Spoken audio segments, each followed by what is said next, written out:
satu sisi kan memang sudah beredar begitu ya, prediksi bahwa The Fed mungkin masih akan menaikkan lagi 1 kali atau 2 kali lagi basis point. Seperti apa pandangan dari LPS terkait dengan hal ini dan kaitannya begitu ya dengan kondisi yang ada di dalam negeri? Kalau pandangan saya, The Fed lagi bingung. Karena walaupun dia naik akan katanya mau naikin lagi 25 basis point, 22 kali ya. Kalau kita lihat dari fondasi kebijakan moneternya sudah berubah dibanding let's say Maret tahun lalu, sebelum Maret lah. Pada waktu itu, kalau saya sih suka lihatnya laju pertumbuhan uang beredar. Kata Friedman itu yang paling bagus katanya. Friedman itu pemenang Nobel, ahli moneter. Dia bilang kalau melihat kebijakan moneter, ketat apa tidak, lihat laju pertumbuhan uang utamanya base money. Waktu itu Februari Maret itu minus 15%, jadi betul-betul dicekek, sistem dicekek.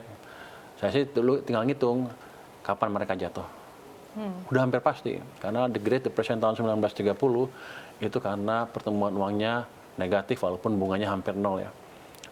Lalu ketika SVB case terjadi, The Fed merubah kebijakan yang tadi yang bond dipegang bank boleh ditukar ke The Fed at par. Itu kebijakan yang luar biasa. Tapi in essence, secara hakikinya dia merubah kebijakan moneter dari ketat menjadi tidak terlalu ketat lagi, walaupun tidak berbalik 100% ya. Tapi kalau saya lihat akhir-akhir ini sudah semakin menuju ke pelonggaran kebijakan, walaupun bunganya naik atau sinyalnya naik. Kalau kita lihat pertumbuhan uangnya sekarang hanya minus 0,4%. Minus 15 dibanding minus 0,4 kan bedanya jauh sekali. Jadi ini sama dengan kondisi kita di bulan kira-kira Februari, Maret, April 2021. Sekitar segitu, kita masih negatif 1-2%. Sebelumnya juga pada tahun 2020 sempat minus 15% yang sempat menggoyangkan perekonomian dan sistem perbankan. Jadi keadaan sekarang The Fed itu tidak terlalu ketat, perbankan hitungan saya masih bisa bernapas, tapi ekonominya belum akan lari cepat. Cuman possibility resesinya jadi semakin kecil. Artinya dengan global seperti itu, kalau kita pintar-pintar dikit, harusnya kita bisa tumbuh lebih cepat dari yang sekarang. Oke, tapi berarti prediksi Anda bahwa The Fed sudah mulai akan melandai begitu ya? Kalau mereka nggak malu sih dia udah turunin. Cuman mereka malu kali, takut dianggap nggak jelas posisinya, maju mundur maju. Mereka bilang flip flopping, mau naik terus turunin, mau turun terus naikin kayak gitu. Jadi mereka bilang ya oke kita naikin dulu. Oke, Kalau jadi di just for the bahasa sake of konsistensi begitu ya? bukan ya, ngomongnya begitu menjaga konsistensi. Kalau menurut saya sih menjaga muka aja biar nggak malu. Karena di fondasi kebijakan moneternya sudah hampir nol deh dibanding negatif. Kalau dia mengetatkan kebijakan moneter betulan, harusnya negatif terus dan negatifnya parah. Jadi mereka waktu itu tahun 2000 tahun ini awal tahun ini menginjak rem terlalu dalam. Sekarang remnya udah nggak diinjak lagi, tapi gasnya belum diinjak gitu. Oke, baik. Nah, kemudian berbicara tadi terkait dengan sikap The Fed begitu ya ke depannya, meskipun tadi Anda sekali lagi menyebutkan bahwa kemungkinan besar The Fed harusnya sudah mulai melandai begitu, harusnya sudah mulai melandai, tapi kan tetap sekali lagi tetap ada prediksi Pak Pur begitu dari market, dari para pelaku pasar bahwa The Fed mungkin masih akan menaikkan lagi 1 kali 2 kali lagi basis point. Ketika case ini baik yang tadi prediksi Anda maupun juga prediksi para pelaku pasar ini terjadi, seperti apa efeknya kepada pertumbuhan ekonomi Indonesia menurut Anda?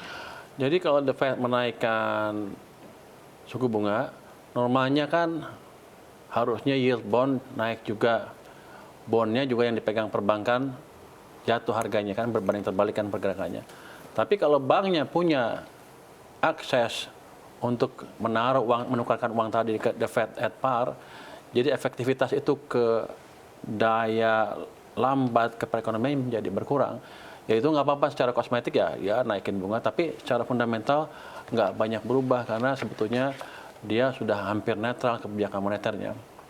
Dampaknya ke kita ya nggak apa-apa, biar aja naikin, kita nggak usah naikin juga nggak apa-apa. Yang penting kan kita lihat di sektor real kita yang terpengaruh sektor real mereka juga, mungkin banyak negara juga dipengaruhi Amerika Serikat, tidak akan ada kita bilang pengetatan demand yang terlalu signifikan, bahkan cenderung netral dan siap-siap untuk tumbuh lebih cepat. Kalau inflasinya sudah mereka anggap turun ke level yang seharusnya atau mereka sudah nggak mau lagi untuk mulai menurunkan suku bunga. Jadi harusnya kita fokus di sini harus fokus dengan kebijakan kita ke depan seperti apa.